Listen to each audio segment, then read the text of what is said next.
Alright, so in today's video, we're going to be talking about some more very creepy and banned children's books. A lot of these books you may have read as a kid. I know I used to read like 90% of these, so. Alright, the first book is called A Light in the Attic by Shel Silverstein. It's a book of poetry and drawings that was published in 1981. People say that the book is silly enough for kids, but sophisticated enough for adults to enjoy as well. But others say the book is just slightly too sophisticated for kids. There's 135 poems, and a lot of them have very disturbing themes. So much so that this book was banned from elementary schools in 1986. So here are some examples of some pages that are in the book. The first poem is called Carrots. They say that carrots are good for your eyes. They swear that they improve your sight, but I'm seeing worse than I did last night. You think maybe I ain't using them right? It's kind of funny, but it's also disturbing that this kid literally put the carrots into his eyes thinking it would help his eyesight. Obviously not. And the next poem is called Me Stew. I have nothing to put in my stew, you see. Not a bone or a bean or a black-eyed pea. So I'll just climb into the pot and see if I can make a stew out of me. I'll put in some pepper and salt and I'll sit. In the bubbling water, I won't scream a bit. I'll sing while I simmer. I'll smile while I'm stewing. I'll taste myself often to see how I'm doing. I'll stir me around with this big wooden spoon and serve myself up at 1:45 so bring out your stew bowls, you gobblers and snackers. Farewell, and I hope you enjoy me with crackers. There's something intriguing about these very strange poems, but the reason they were banned is because teachers and parents thought that this was encouraging kids to do very dangerous things. Carrots in your eyes, stepping into a stew, and there's so many other creepy and crazy poems in this book. There was also this other poem that told kids that if they didn't want to do the dishes, all they had to do was throw them on the floor and break them, and then they wouldn't have to do chores anymore. So as you can see, it's telling kids to do some very erratic bad behavior.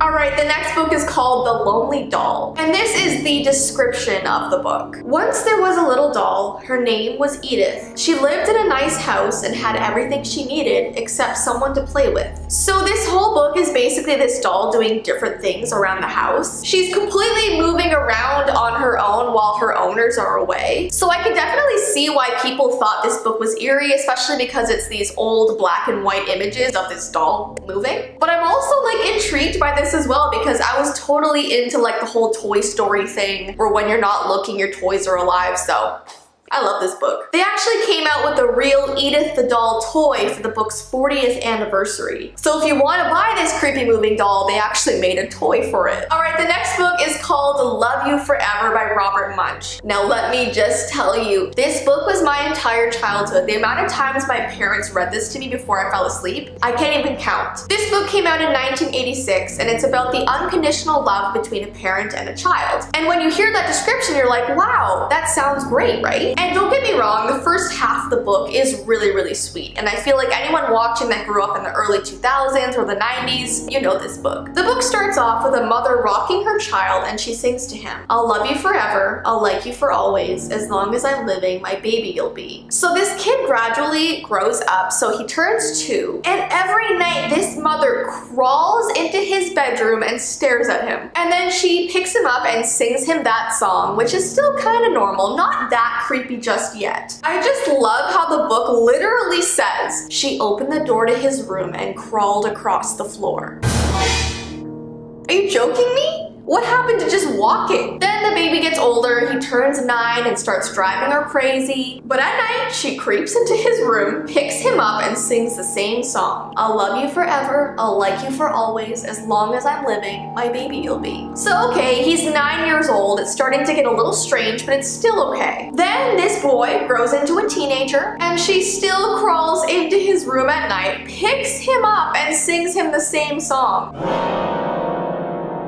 This mother must be going to the gym every day to pick up a full-grown teenager. I feel like if my mother came into my room while I was in high school and told me she wanted to rock me to sleep, I'd be like, no, get out of my room, mom. I'm on Tumblr right now. Finally, this teenager becomes a man, he moves out of the house, gets his own place. So what does she do on dark nights? Oh, she finds his house. The book literally says that on dark nights, not just normal nights, On dark nights, she brings a ladder, climbs up to his bedroom window, crawls into his room, picks him up, and rocks him back and forth, and sings that same song. I'll love you forever, I'll like you for always, as long as I'm living, my baby you'll be. Now listen, Ty and I have our own house, okay, away from my parents. I love them dearly, but we do have our own place, and I feel like if in the middle of the night my mother crawled into my room on a ladder, I would like call the police. I'm just kidding, I wouldn't call the police, but I would be very concerned. We've got some breaking and entering happening here.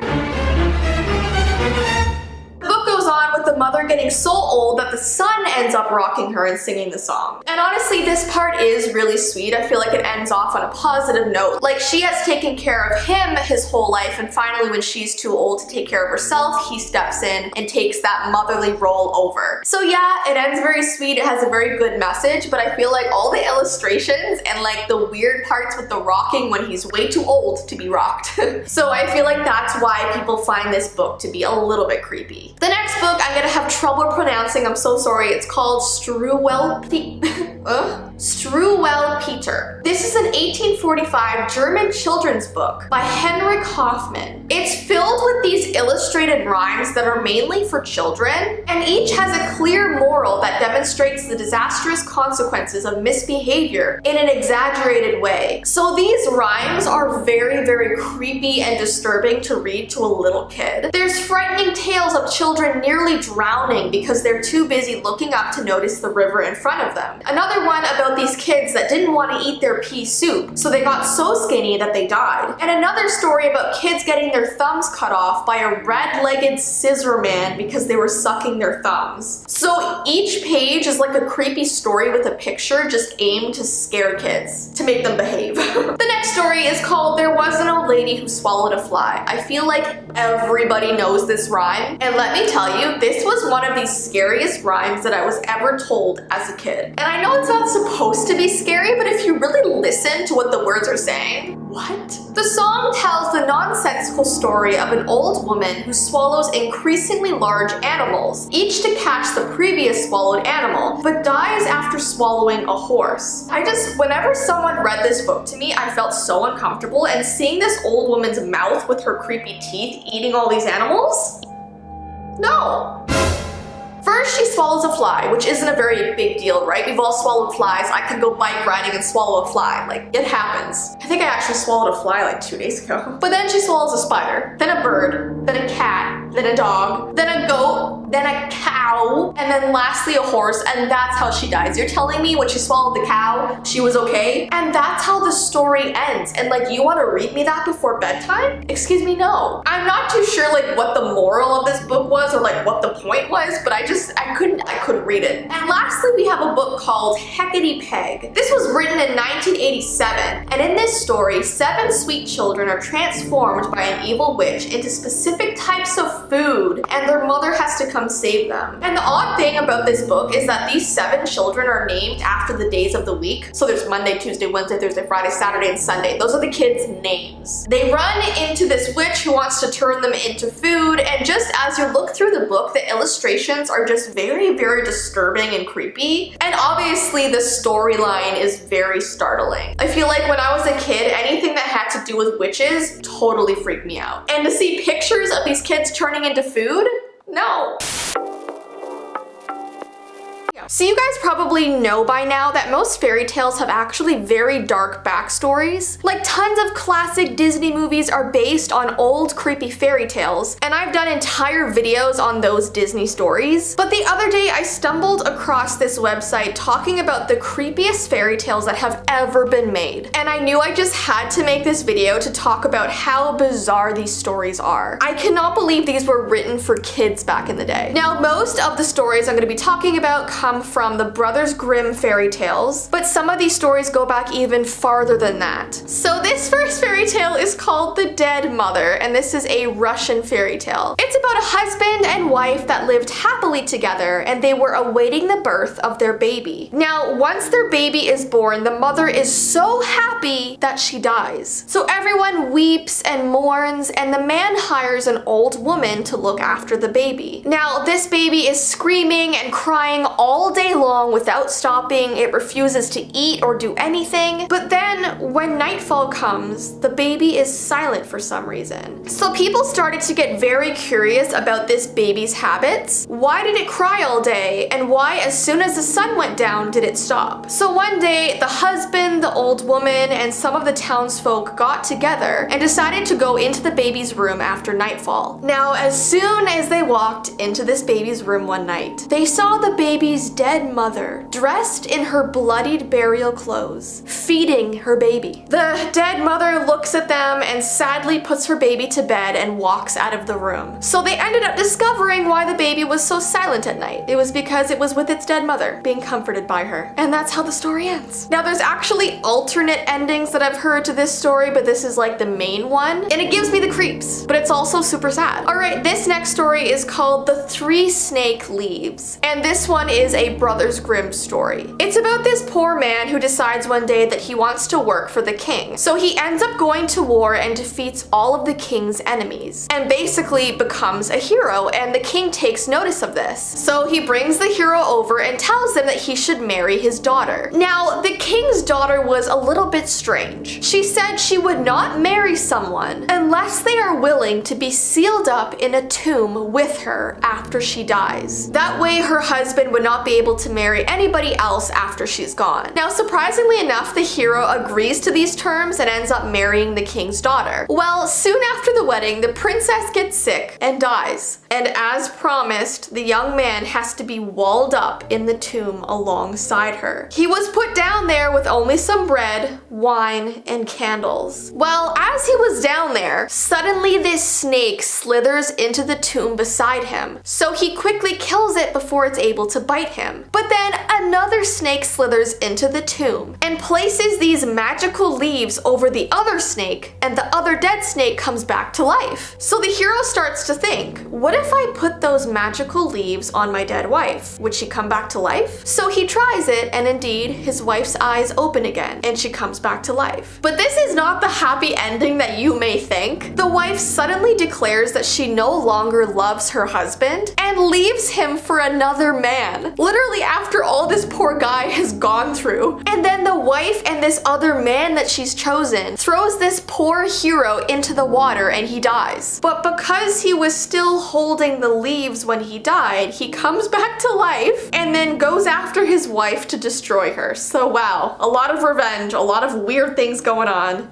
Very strange fairy tale. The next story is called The Princess with No Hands, and this is an Italian fairy tale. Now, this story is originally called Penta and the Chopped Off Hands, and it's about this woman named Penta who grew up as a sister to the king. Now, the king had this very, very beautiful wife, but one day she passed away. And the king said that the only woman who was left in the kingdom who was as beautiful as his wife was Penta. So he says he wants to marry her, but obviously Penta doesn't want to do that because the king is literally family and that's weird. But back in the day, that was like super normal. So she decides to make herself as ugly as possible so the king would no longer think she was beautiful and would want to marry her. So she cuts off both of her hands. The king finds out and is horrified by this. So he puts Penta into a crate and throws the crate into the ocean. Now, there's so much more to this story and it would take me forever to like talk about it in this video, but that's the gist of it, and it's horrifying. And the last story I'm going to be talking about is another Brothers Grimm story. It's called The Nightingale and the Blind Worm. For many years, a nightingale and a worm live in a house together as really good friends. And the thing is, both of them only have one eye. But that doesn't seem to bother them too much. They're really good friends and they still get through life just fine with only one eye. Well, one day the nightingale is invited to a wedding. So she asks the worm if she can borrow his eye. And the worm says that's totally fine and gives the nightingale his eye to borrow. And that way, when the nightingale goes to the wedding, she'll have two eyes and look all pretty and stuff. Well, when the nightingale gets to the wedding, she realizes that she enjoys having two eyes. And she decides that she's not going to give the second eye back to the worm. worm. Now obviously the worm, upon hearing this decision, is super angry and promises the nightingale that he's gonna get revenge on her. But the bird just laughed and went to live in a tree. And this fairy tale literally says that this is why worms have no eyes and nightingales live in the tallest trees. Well, the worm ended up sucking out the inside of the nightingale's eggs before they could hatch. And that's how the story ends. So the worm got revenge on the nightingale, and that's interesting. It's just a very, very strange story, and like if you ever read through the Grimm's fairy tales, they're all so weird. The book is called The Foot Book, which was published in 1968. It's a very strange title for a book. The Foot Book is intended for young children, and it seeks to convey the concept of opposites through depictions of different kinds of feet. The text of the Foot Book is highly stylized, containing the rhymes, repetitions, and cadences typical of Dr. Seuss's work. If you guys have ever read Dr. Seuss books, which I hope you have because that was my entire childhood, his books are very strange. All of his characters are abstract and weird. The way he writes is kind of like unsettling, but really intriguing because of all the different rhymes that he makes. He literally makes up words. But this book that he created called The Foot Book was the first book that he made after his wife passed away. He created this book to get his mind off of the passing of his wife. It was kind of like a coping mechanism. He would work on this book 10 hours a day for such a long period of time and put his whole emotion and thought into it. So as happy and silly as this book may look, it actually has a lot of grief and loss associated with it. And as you guys may know, spirits and evil things really like to latch on to that strong, sad emotion. I mean, people have said, just as an example, you're more likely to be possessed by a spirit or haunted by a spirit if you're depressed and sad, rather than if you have this happy, outgoing energy, because you're weaker when you're sad, you know what I mean? So this book was found out to be haunted, and it's now sitting in a paranormal museum. I believe that museum is called West Virginia's National Museum of the Paranormal. And this museum is full of just a whole bunch of haunted dolls, haunted objects, cursed things, a whole bunch of stuff. So this book is now a part of it. What happened was this book was originally owned by a family who claimed that every single time their daughter read the book, there would be children's voices whispering in the darkness of their house, and they constantly felt like they were being watched by something while they were reading it. Now, the book that this family had was pre-owned. They were not the first people that had it. I don't know if they bought it in a garage sale or bought it from some secondhand store, but when paranormal investigators actually went and looked at the history of where this book first came from, it actually came from a house where a very serious murder took place. So if you look really closely at the pages of the book this family had, there's like little like blood splatters and stuff on it. So I don't know if the spirits of the people who died in the house went into the book. I have no idea, but apparently this Dr. Seuss book is very haunted, so stay very far away. I don't know about you guys, but when I was a kid, the scariest Dr. Seuss story to me was about the pale pants. It was the pale green pants, I'm pretty sure, which I know sounds like silly, and it was a very silly story, but I'm pretty sure it appears in a book called What Was I Scared Of? And they are a pair of empty green pants that are able to move on their own despite the lack of wearing. But it's basically this character in the book running away from these green pants with nobody inside them. They were like ghost pants. When I was a kid, that was so scary to me for some reason. We're gonna be talking about Where's Waldo. I really hope you guys remember this book series. I feel like Waldo is a character that we all just like recognize, but not a lot of people know that he actually has a much darker side, and there are a lot of illustrations in his books that are super creepy and actually got banned from some libraries around the world. So we're gonna be going into his history, the creepy facts, the creepy experiences, the creepypastas about Where's Waldo. I mean, there's a lot to go through, more than you would ever expect. So without further ado, let's find Waldo. Oh, that's kind of creepy.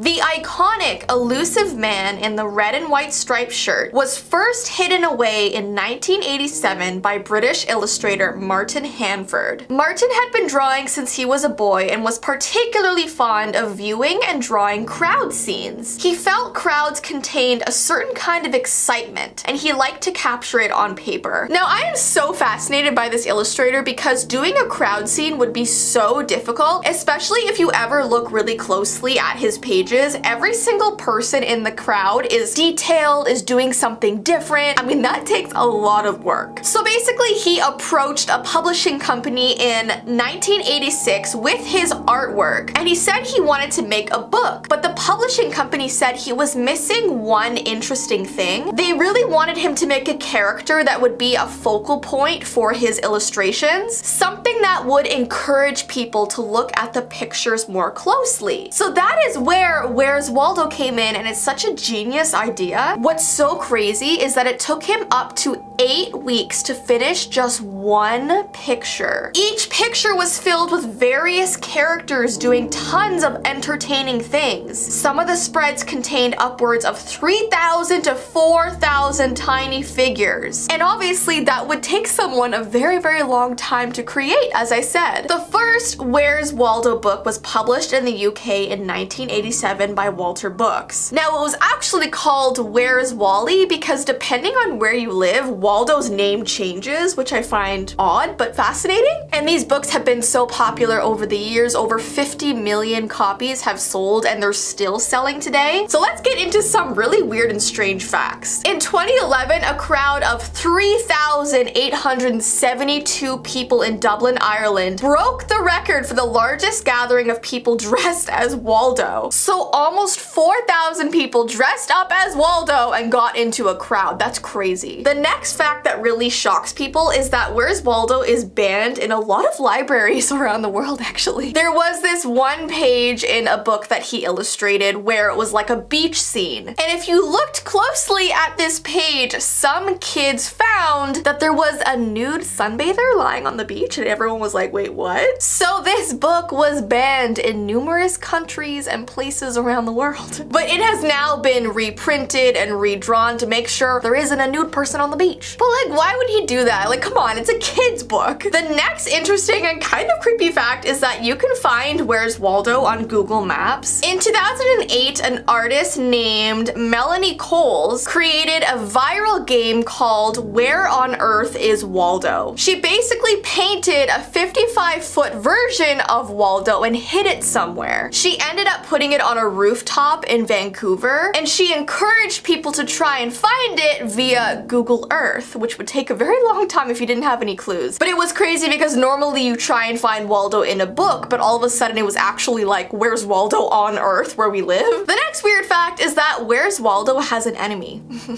I know, right? His sworn enemy is the nearly identical man named Oddlaw. So that's Waldo spelled backwards. And I believe he's wearing yellow stripes instead of red stripes. So it's almost like his alter ego, like the opposite of him. It says Oddlaw hails from Maine, where he lives in a swamp with other Oddlaws. And apparently the reason why they are enemies is because Oddlaw keeps wanting to steal Waldo's walking stick. I don't know why he wants it. I guess he just wants to be just like Waldo. But they have beef, and I did not know that before. So let's move on to some of the weird and creepy things that people have found in his illustrations. Some of these things kids were just so surprised to find while they were reading this book. Well, not reading the book. Looking at the book, I guess, the picture book. The first thing people found was a human sacrifice. It says when he wanted to, Martin took off the kid gloves and decided to give this book historical accuracy. So he wanted this to be as realistic as possible for some reason. So people were kind of disturbed by this one. The next thing people found is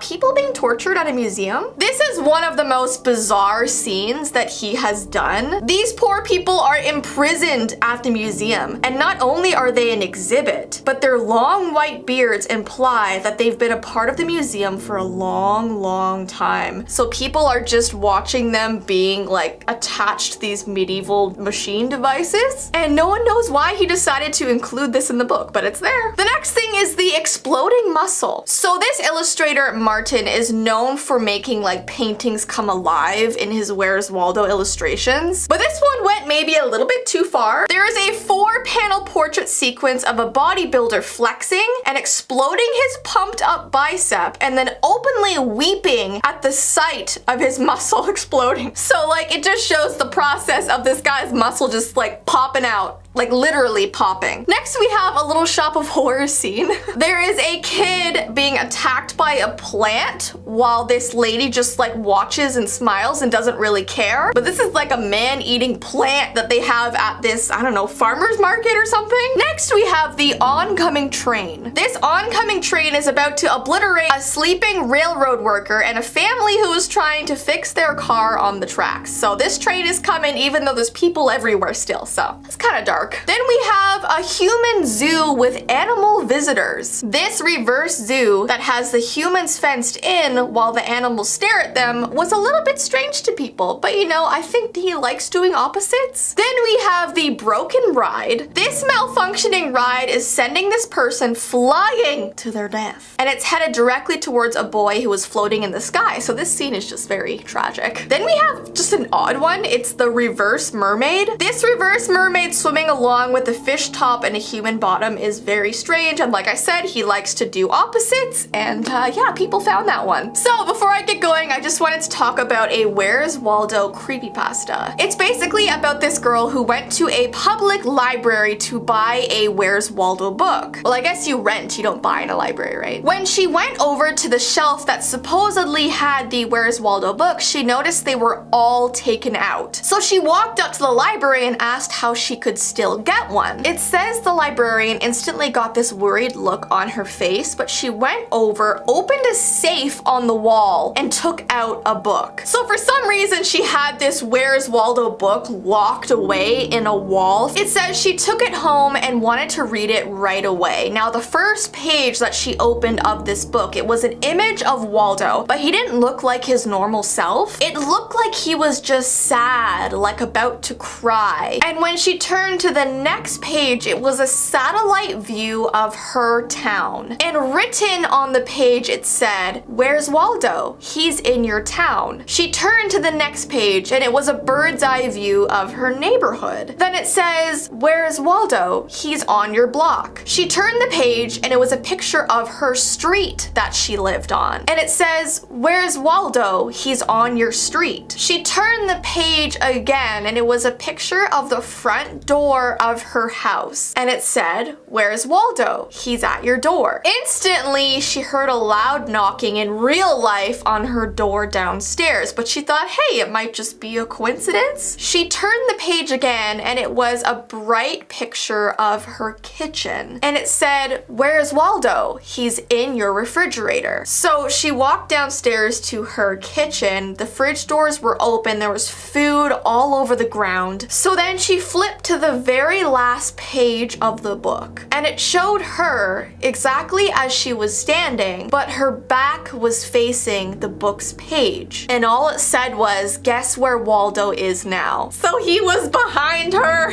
I don't know, I found that just so creepy. Like, imagine actually being in that experience. No.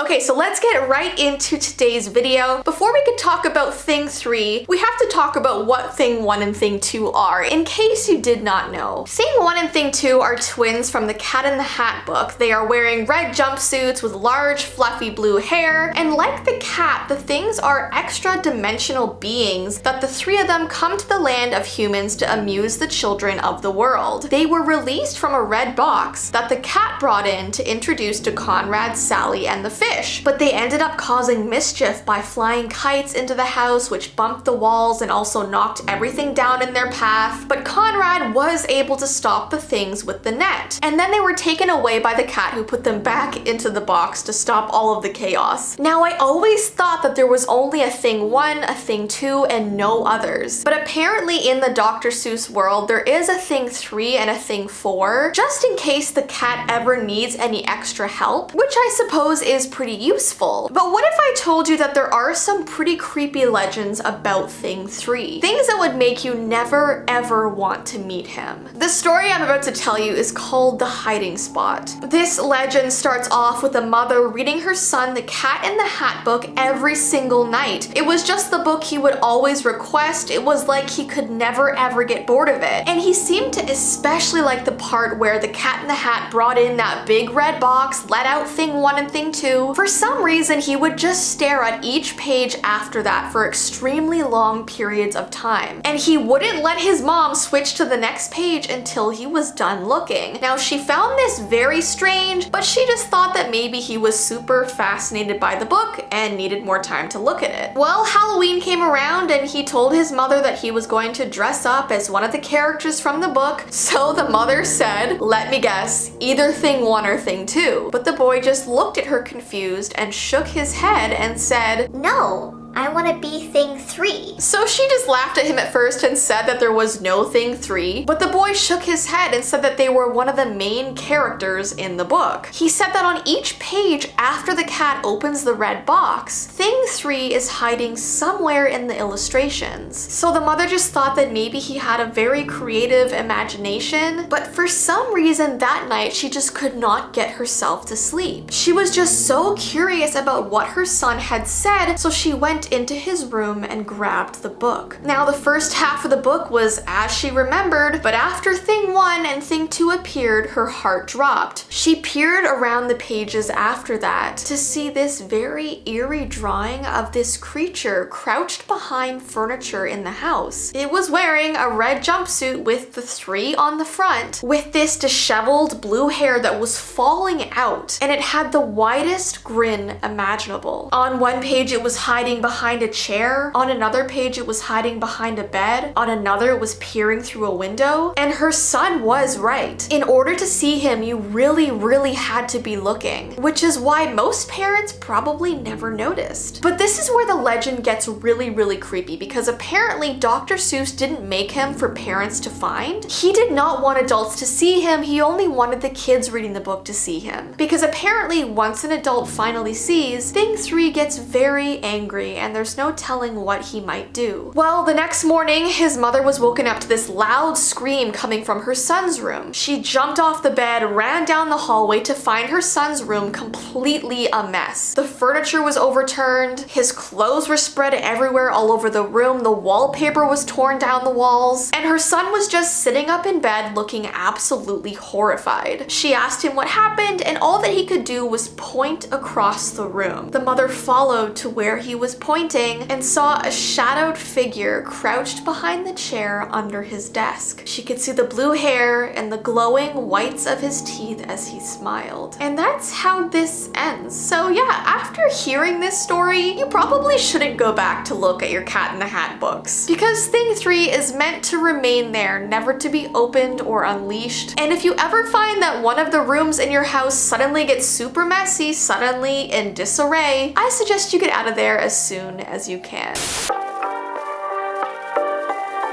Okay, let's get into this video. So do you guys remember being a kid and having your parents read you a book before bedtime? Usually for me, these books were picture books, because when I'm a kid, I want to hear a story but also like see it visually. That's just how I was as a child. Not everybody is like that. But I remember sometimes either my grandma or my parents reading me something that was intended to be lighthearted and for kids, but it gave me nightmares. And there's a lot of books that I never wanted to read again because they scared me so much. It's weird being an adult now and looking back on books that were meant for children but really shouldn't have been. But the truth is, for decades, there have been books made for young audiences that have really deep and disturbing meanings. I mean, for example, think of the Grimm fairy tales. Those came out in 1812 and were sort of meant for kids, but if you've ever read any of the Grimm fairy tales, they're scary. But that's how far back people were making scary books for children. So let's start with a book that most of you probably know and love maybe, and that is the Coraline book. If you did not know, this Coraline book came out way before the movie did. This book looks closely at the temptation children feel to only do their favorite things. And the other mother with black eyes showcases how dangerous it can be to be lured in by false promises. So this story, as creepy as it was meant to teach kids a lesson. So in the end, it was just supposed to be like a metaphor for a lot of things in your life, but a lot of kids took it really, really seriously. And it gave kids nightmares all around the world. I forgot what grade I was in, but Mandy and I were on a road trip with my parents, and she was reading this book beside me in the car, and I had never heard of Coraline at this point. The movie wasn't out yet. It was just this book, and she kept like gasping as she read it, had to close it a million times because it was scaring her. And I gotta say, I was intrigued by seeing her reaction reading the book. So that was definitely one book that scared kids everywhere. This next book is called In a Dark, Dark Room. Now, I know I had this book in my classroom as a kid, but I remember the poem more than I do the actual illustrated book. And what's so disturbing is that this book was meant for second graders. If you look at the top of it, it says, I can read grade 2. So this was meant to give little kids to help them read. But here is the poem that I remember. I'm gonna read it to you guys. It says, in the dark, dark wood,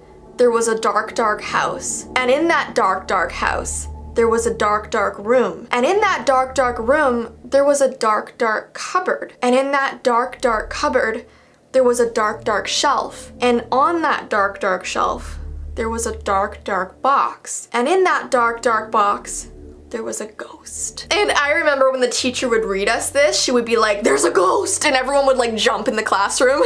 But this poem and this illustrated storybook always freaked me out. Please let me know if you guys remember this. Like, I remember it so clearly. The next book is called The Ghastly Crumb Tinies. And just by looking at the cover of this book, it's really scary. And what's disturbing is that it's an ABC book. So this is intended for very young kids learning their ABCs. This is said to be the creepiest alphabet books of all time, which is understandably when you hear about what's inside of it. The Ghastly Crumb Tinies features 26 rhyming couplets that reveal each letter of the alphabet through a different potential way a child could die. I mean, who thinks of writing this for a kid, you know what I mean? An example of a page would be, E is for Ernest, who choked on a peach.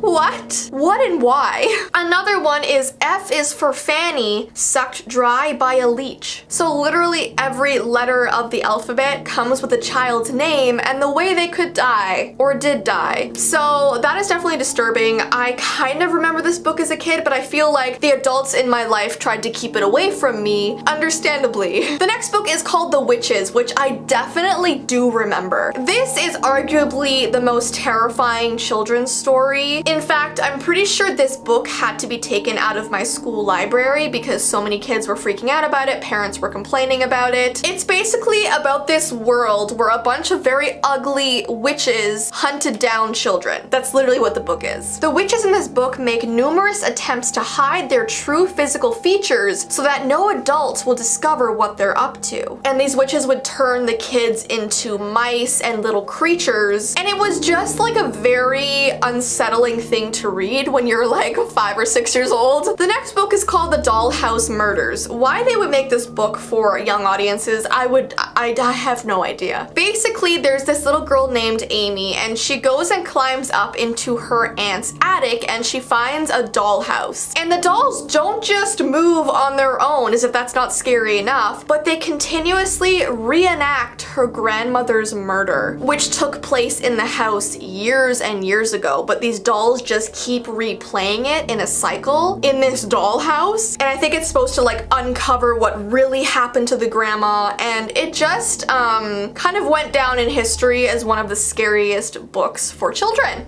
Understandably again. The next book is Bridge to Terabithia. Now, I don't think this book was as scary as it was very sad, heartbreaking, and depressing for young kids to read. I know that I didn't read the book, but I watched the movie, and every time I watched it, and I mean, I was really little, like, I don't know, 10 years old or something, and the rest of the day after I watched that movie, I was sad. I was like thinking deeply about life. And listen, maybe kids need to learn the realities of life sometimes. times. I totally get that, but I guess it depends on how young you are reading this book. It's about two outsiders that befriend each other and create an imaginary kingdom where they rule as king and queen. During their role play one day, Leslie, the queen of Terabithia, falls to her death after swinging from a loose tree rope. It's a harsh lesson in how sudden and senseless death can be. So like I said, most of these books have a lesson to them, but maybe it's a lesson that kids don't need to know yet. But I definitely did think this movie was really good. This next book, I feel like it's a pretty obvious one. You guys are probably waiting for me to bring this up, and that is A Series of Unfortunate Events. Oh man, this was my life. Back in elementary school, we had an hour a day in the classroom to read a book, and I would always bring one of these books to school to read, and I'd be sitting at my desk like, is this really happening right now? I mean, you guys know the story by now. It's a group of orphans. They lost their parents in a mysterious fire. They get sent to live with Count Olaf, who is apparently one of their distant relatives. He's not a good guy. They get into a whole bunch of trouble with him. He's always after them, trying to get them back, trying to get back. It's crazy. Okay, this next book is so creepy. So creepy. It's called The Old Lady Who Was Not Afraid of Anything. So what happens is this old lady is walking through the forest when suddenly a pair of shoes start following her. There's no body with the shoes, it's just a pair of shoes. But slowly other pieces of clothing start being added to these shoes. So like it starts off with shoes, then all of a sudden pants are added on, then all of a sudden a shirt. Like it just keeps building this body that's following her through the forest. And you're reading this wondering what's gonna happen to this woman. And then she finally runs back home, closes the door, she's safe in her house, but then you hear a knock at the door. And it's a book that just really freaks kids out. I think it's a good one to read around Halloween. I think it's meant to sort of be like a Halloween-y vibe, but it's scary. The next book is called The Darkest House. I feel like this is a more recent picture book for kids. It says Chris doesn't want to go to sleep by himself because the aliens might come and visit him. And the artwork in this book is very, very eerie and disturbing for a young set of eyes. The shadow monsters lurk and hide in Chris's bedroom, and they're just so creepy. I mean, this whole book is set in like a dark blue color scheme. Okay, the next book is called The Wolves in the Walls, which it already sounds like a horror movie title. It's about this little girl who informs her family that she thinks she's hearing wolves inside of her bedroom walls. And there's this quote in the story that keeps being said over and over that says, when the wolves come out of the walls, it's all over. It's a very unsettling theme of a children's storybook, but I mean, it's how it is. The next book is called The Dark. I also feel like this is sort of a newer book. It's a story about a kid named Laszlo. Whoa, that's a really cool name. I'm probably not saying it right, Laszlo. But basically, the whole story is about him being terrified of the dark, which most kids are. And what makes this story so scary is that the dark is like a living character to this boy. The darkness talks to Laszlo. The dark tells him to come closer. It keeps saying stuff like, down here, come down to the basement. And a lot of parents who read this book apparently do this dark, raspy voice when they're speaking for the dark character. And it just, I don't know if I could do this to my child. You know what I mean? But honestly, maybe I'll have a child who loves this sort of thing. Maybe they'll love horror. Maybe they'll want to read the scariest books before bedtime. I don't know how they're gonna be. I mean, at the end of the day, it's really up to your kid what they want to read, right? Some kids might be terrified of this stuff. Other kids might be like, right on, give me more horror. The last story that I'm gonna bring up is one that really stuck with me growing up because my grandma read this story to me all the time. It's called The Little Match Girl, and there's nothing happy about this story whatsoever. It's depressing, it's sad. I don't know why she ever told me this. It's a classic story. I'm pretty sure it was written like decades ago. It's about a little girl with an abusive father who dies alone in the cold. She's like freezing and she has this little candle in her hand that she's trying to be kept warm with. And the last thing she sees before she dies of hypothermia is like the ghost of her grandmother or something. I don't know. It's just, there's different versions of the stories, so you might have heard one that was different. But my grandma wouldn't read me this story. She would just tell me this story all the time and I'd be like, Grandma, I'm trying to sleep, not trying to have nightmares about this. Anyway.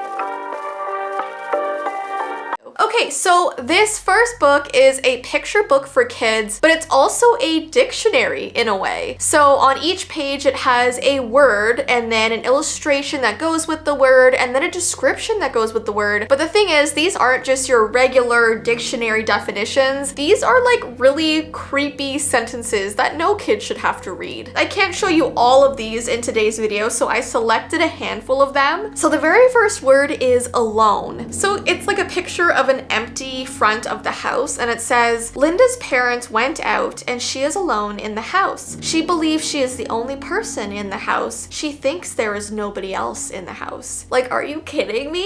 If I was reading this as a kid, I would be so creeped out. Then the next word we have is bide, and it's showing like a little girl sitting down at a dinner table, and it says, Gloria has decided to bide her time. She will wait, and when the moment is right, she will make them all pay. So it's like a little girl plotting someone's demise, I guess. Then we have the word clone, and it says, a clone is a copy of a person. If your daddy was replaced by a clone, you would never know. Maybe both of your parents have been replaced by clones. I'm sorry, what? Okay, the next word is description. After her birthday party, Alma's mommy gave the police a description of the clown who kidnapped her. She told the police that he looked like he had yellow hair, big shoes, and a funny red nose. That's awful. Then we have the word evidence. Evidence is something that can get you into trouble. Jason is burning the evidence. Now the police can't prove anything. Could you imagine like finding this book at the bookstore for your kid and you think it's like a really cute little dictionary book and you're like sitting and reading this book to your kid at bedtime and you're like, what the heck am I reading right now? What is this? Who made this and why is it available for children? Next we have the word still. Giles is standing still while the other boys turn him into a snowman. At first he couldn't stop shivering, but now he is nice and still. That is extremely depressing. Somebody save this boy. Then we have triumph. Millie's plan was a triumph. It was a great success. She put a roller skate on the stairs and mommy fell down. Now Millie will get a new mommy.